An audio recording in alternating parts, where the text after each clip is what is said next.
The last breath. The battlefield was quiet now. But it was not the silence of peace.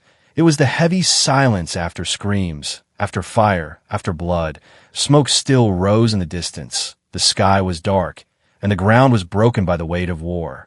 He lay on the cold earth, his breath shallow, his chest rising and falling like it could stop at any moment. His hands were weak, his body broken. Every wound screamed that this was the end. His eyes struggled to stay open. In his fading vision, he saw her. She was kneeling beside him, her face calm, but her eyes burning with something he could not understand. She held him in her arms, not like a soldier holding another, but like someone protecting something precious.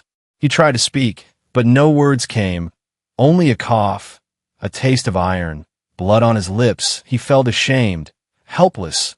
The war had taken everything from him, his brothers, his friends, his hope. Now it was taking his life.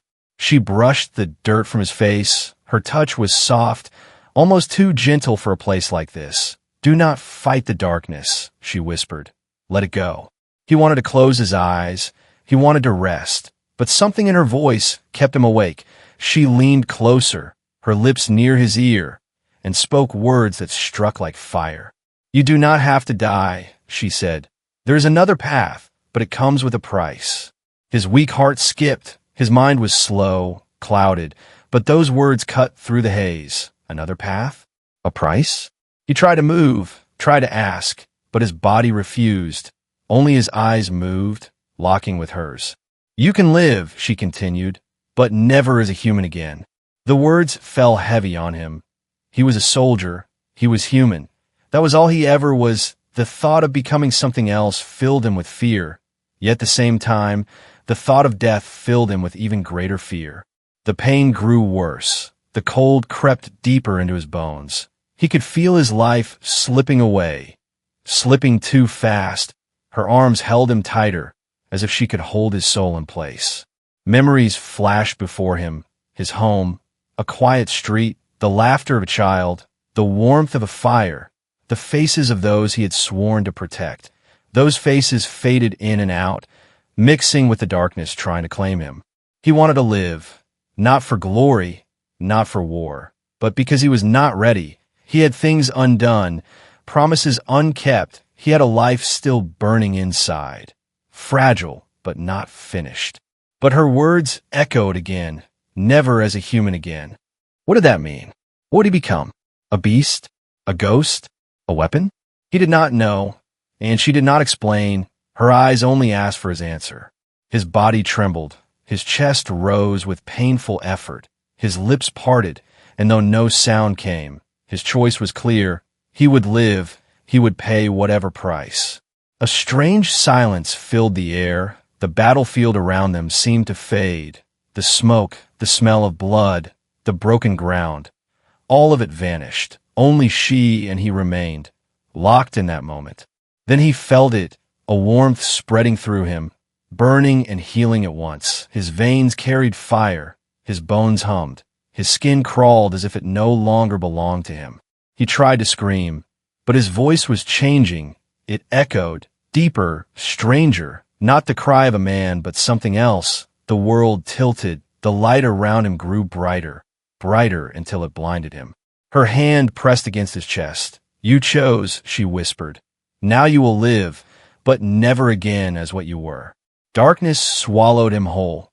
Not the darkness of death, but of something unknown. His body was gone, his breath gone, his heart silent, and yet he was not dead. In that last moment, before everything vanished, he felt both fear and hope. The last breath of his human life was gone, and the first breath of something else was waiting. The choice. The world was gone. The battlefield, the broken earth, the smoke, all of it had vanished. He floated in a space that was not dark, not light, but something in between, a place where sound was a whisper, and time felt like it had stopped. He could still feel her arms around him, but they were different now, colder, stronger, like they were made of something beyond flesh. Her voice was the only thing clear in that strange void. "You chose life," she said softly, "but your choice has a cost."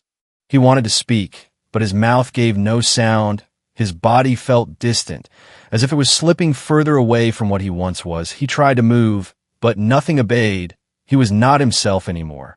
Not fully. She stepped back, yet her presence never left him. He saw her more clearly now. Not as the woman who had held him on the battlefield, but as something far older. Her eyes glowed like twin stars, and her skin shimmered with threads of light.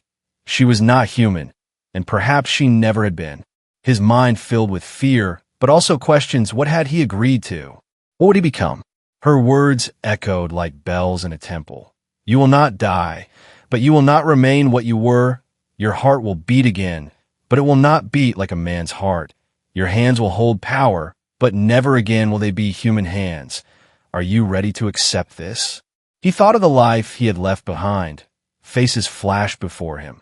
His family, his comrades, the laughter of a child, the warmth of a fire. They were ghosts now. Fading memories, unreachable. He wanted them, but he could never touch them again. If he walked this new path, he would be a stranger to everything he loved.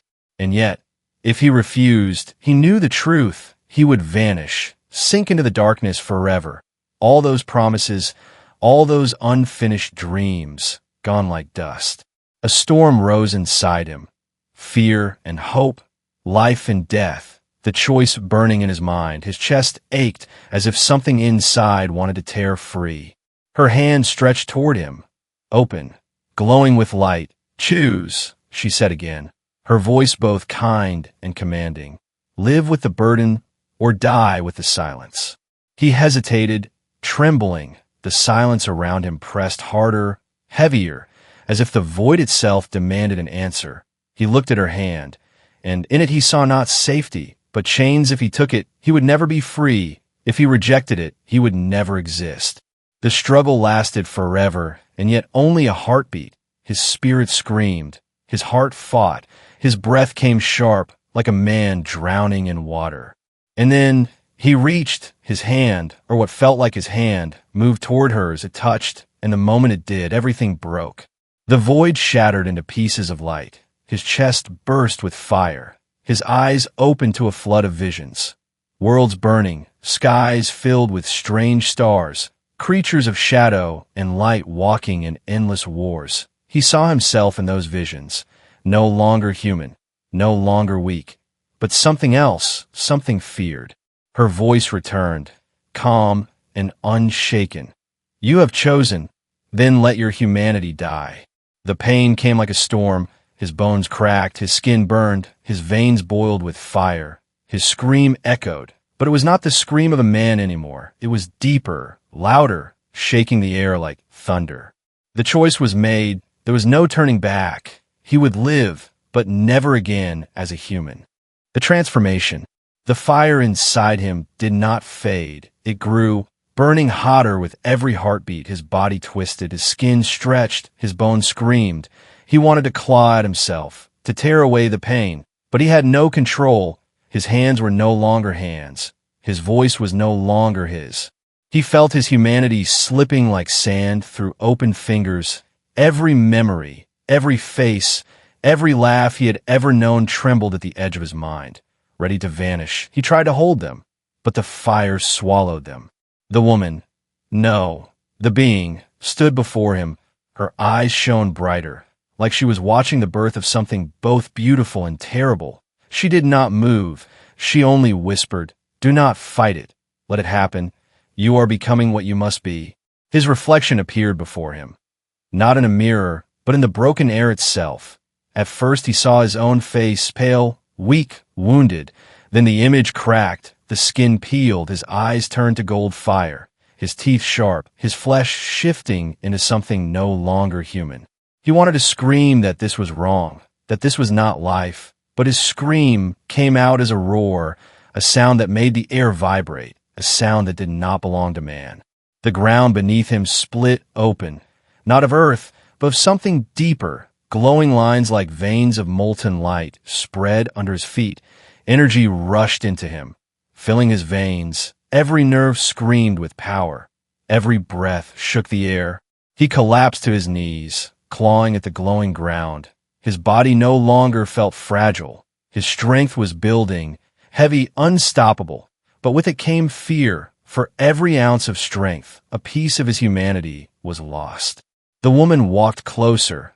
Her hand brushed across his face. "You were chosen because you refused death," she whispered.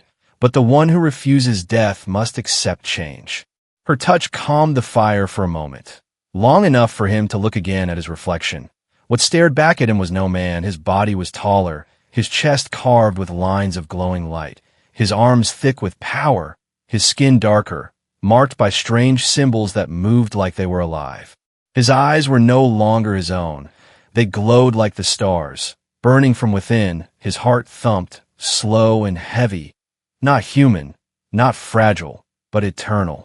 He tried to speak, to say her name, to ask what he had become, but when the words came, they were not human words. They were deep, ancient, a language he did not know yet somehow understood. The air answered back. The symbols on his body pulsed. The void trembled. The woman smiled faintly. "You see now," she said, "you are no longer a dying man. You are something that will never die. You are ours." But his mind screamed against her words. Yes, he had power. Yes, his wounds were gone, but he felt the cost. He was not himself anymore. His hands were not his eyes not his. Even his breath felt stolen. He staggered forward, trying to balance, try to hold on to the pieces of who he once was. His humanity was slipping, but not gone. Not yet. "Why me?" he asked, but the words came out broken, heavy, carrying weight beyond human sound. She looked into his burning eyes. "Because you chose to live," she answered, "and because the world does not need another man. It needs something more." The fire inside him finally slowed, settling into a steady rhythm. His body still felt strange, alien, but the pain was gone. In its place was power, pure, unstoppable power. But power came with emptiness. He touched his chest, feeling the heavy thump of his new heart. And for the first time he realized it no longer carried warmth. His heart beat, but it was not human. It was a machine of flesh and fire. He was alive, yes, but alive as something else. The void around him faded. The ground returned, but it was no longer the battlefield he remembered. No broken tanks, no smoke, no blood. Instead, a new place opened before him, a vast land under a sky filled with strange stars. His transformation was complete. The dying man was gone. In his place stood something powerful, something eternal, something feared. But as the stars burned above him, one thought clawed at his mind, a whisper of the man he used to be. "If I am no longer human, then what am I?" A new existence. The silence broke. The battlefield was gone. And so was the void. He opened his eyes to a sky he had never seen before. It was not blue, not black, but a shifting canvas of violet and silver. Stars burned brighter than any he had known, and strange constellations moved like living shapes across the heavens. The ground beneath him was solid, yet alive. Glowing veins of light ran through the soil like rivers of fire. Each step he took made the earth hum, as if the land itself recognized him. He felt its pulse, and it answered to his own heartbeat. He looked down at his hands. They were not human, long and strong, covered with markings that pulsed like breath. The glow in them frightened him, but also filled him with strength. His reflection appeared in a still pool of light nearby, and the sight made him step back. The man he once was gone. The tired soldier, the broken human, the fragile body, gone. In the reflection stood a being taller, stronger, carved with patterns of power. His eyes glowed like molten gold. His chest rose with a steady rhythm. Heavy, eternal. He reached out to touch the reflection, but the pool rippled before he could, and from it, voices whispered, voices not his own, voices from far away. They spoke in a language he did not know, yet every word dug into his mind like memory. "You are one of us now," they said. "You belong to the eternal path." He staggered back. His heart thundered, his body was alive, but it was not his anymore. He felt power rushing through him, but no warmth, no softness, only endless strength. From the horizon, shadows moved, figures appeared, tall and shining. Their shapes were not human, their faces hidden behind masks of light. They walked with calm steps, and the earth bent beneath their feet. They circled around him. Their eyes glowed like his, their bodies marked with the same living patterns. One of them spoke, his voice deep and heavy. The choice has been made. The mortal is gone. What stands here is reborn. The soldier's breath caught. He wanted to shout that he was still human, that he still remembered who he was, but the words stuck in his throat, the truth burned in his chest. He was not the same anymore. Another figure stepped closer, taller than the rest, carrying a staff made of light. You are the first in centuries, the figure said, chosen not by birth, but by choice. You refused death, and so death refused you. Now you walk our path. The soldier clenched his fists. The markings on his arms glowed brighter. He felt the power, but he also felt the emptiness inside, a hollow space where his humanity once lived. Why me? He asked. His voice came out like thunder, heavy and inhuman, echoing in the strange land. Why not let me die as I was? The tall figure tilted his head. Because your will was stronger than your fear, he replied. You clung to life even when life abandoned you. That is what makes you one of us. That is why she chose you. At the sound of those words, he looked around, searching for her, the woman, the being who had saved him. But she was gone. Only her voice lingered in his memory, whispering like wind, you will live, but never as human again. His chest ached. He wanted her to explain, to answer, to give him back the pieces of himself, but there was only silence. The circle of figures stepped aside. The land before him opened. Vast mountains glowed in the distance. Rivers of silver fire flowed across the plains. Towers of light rose far beyond, stretching toward the endless sky. This is your world now, the tall figure said. Your existence begins here. Your old life is gone, forgotten by time. If you wish to endure, you must learn. If you wish to belong, you must fight. The soldier's eyes burned. His fists clenched. He looked again at the horizon, at the alien sky, at the glowing rivers, and he knew this was no dream. His new existence was real.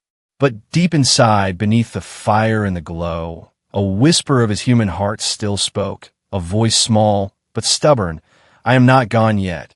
And with that whisper, he took his first true step into the new world, not as a man, but as something beyond man. The first test. The ground shook beneath his feet. The glowing figures stood in silence around him, their golden eyes fixed on his new form. None of them moved, yet he felt their judgment pressing down on him like a heavy weight. The tallest one, the one with the staff of light, stepped forward. His voice was deep, carrying power that made the air tremble. Every new one must face the first test, he said. Without it, you are nothing. Without it, you do not belong. The soldier clenched his fists. The strange markings on his arms glowed brighter. He felt the power inside him, raw and sharp, but he still did not understand it. He still felt lost. What test? He asked. His voice thundered in the air, no longer the voice of a man, but of something greater.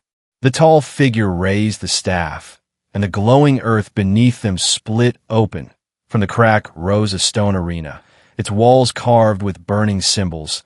The air above it shimmered, alive with sparks of light. This test, the figure answered, a trial of life and death. If you survive, you are one of us. If you fail, then you will vanish body and soul. This is the law of our kind.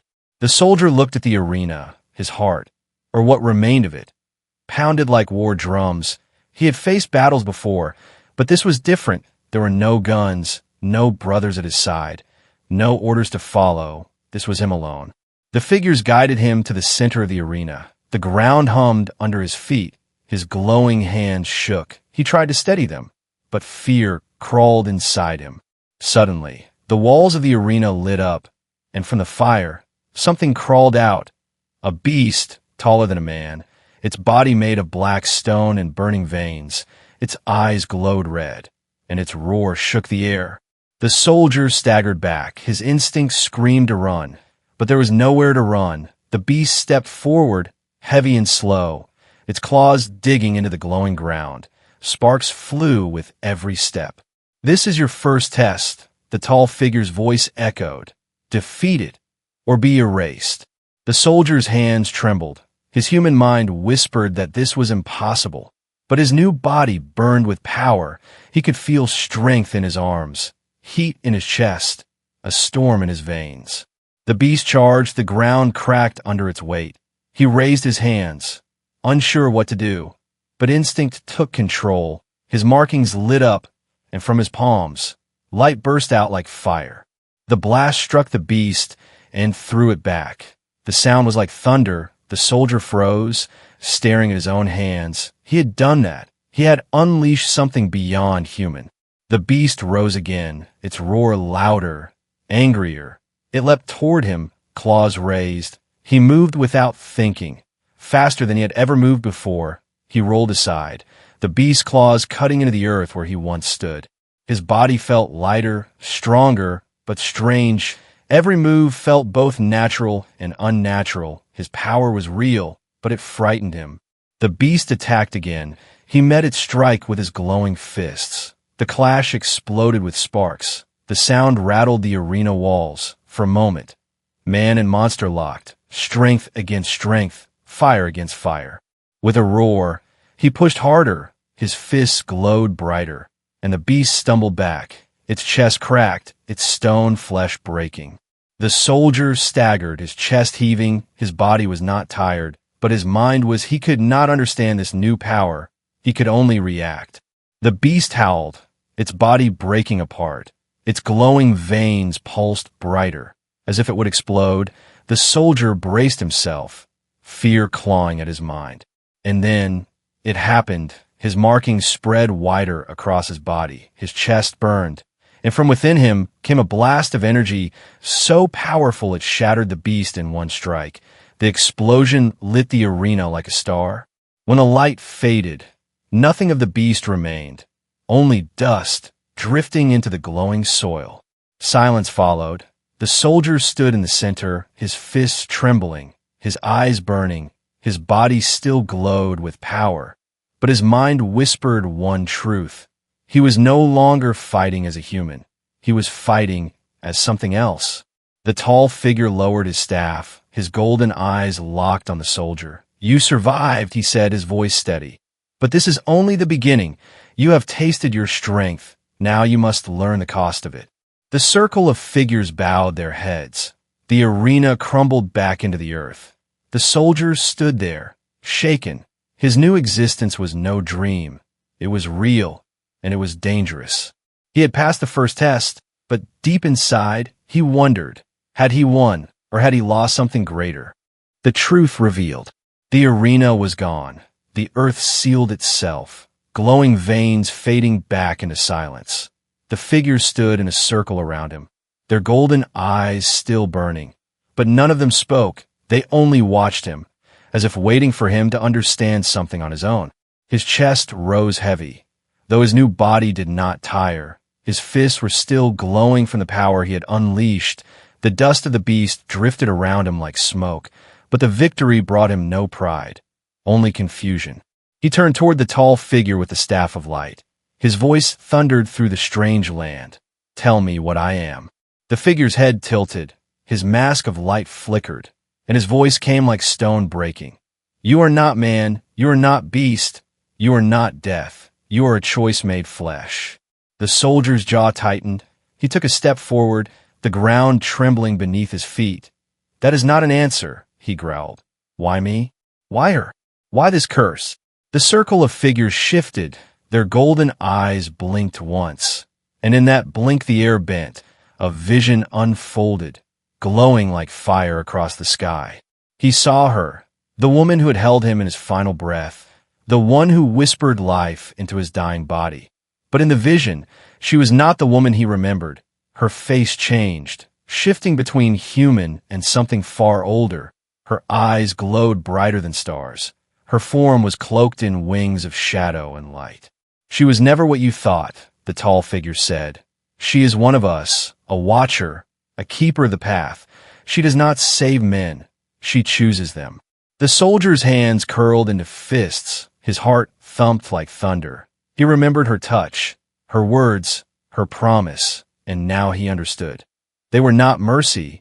They were judgment. "Why?" he demanded, his voice sharp, his golden eyes burned hotter. Why choose me? Why tear away what I was? The vision shifted. He saw himself lying on the battlefield again, broken, dying, his brothers gone, the earth burning, and above him she stood, her eyes cold, her hands glowing. You clung to life, the tall figure said. Most men let go, most accept death when it comes, but you refused, you wanted more. That hunger is rare. That hunger is what she saw. The soldier staggered back. His glowing hands trembled. Was this true? Was his curse born not from destiny, but from his own refusal to die? The vision changed again. This time he saw others. Men before him, warriors of different times, faces twisted in pain as they too were chosen. He saw their transformations, their struggles, their rise and their fall. Some stood proud, some broke apart, some vanished into dust. You are not the first, the tall figure said, and you will not be the last, but you are the strongest in centuries, the first to endure the fire without shattering. The soldier's eyes narrowed. Then I am nothing but a weapon to you, he said, a tool. The tall figure's golden eyes did not waver. No, he answered. You are not a weapon. You are a voice, a hand, a blade. You are the bridge between what dies and what cannot die, that is greater than any weapon. The soldier's chest burned. His human heart longed to deny the words, to scream against them. But another part of him, the part that now glowed with fire, felt the truth. He looked again at the vision of her, the watcher, the one who had held him, the one who had given him this second life. Was she his savior or his executioner? The vision faded. The sky returned, vast and filled with moving stars. The tall figure lowered his staff.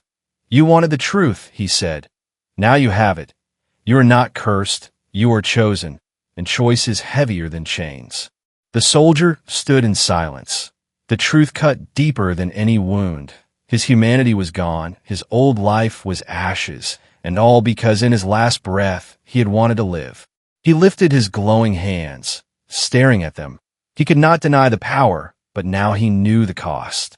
And for the first time, he wondered, not if he could survive this new existence, but if he should.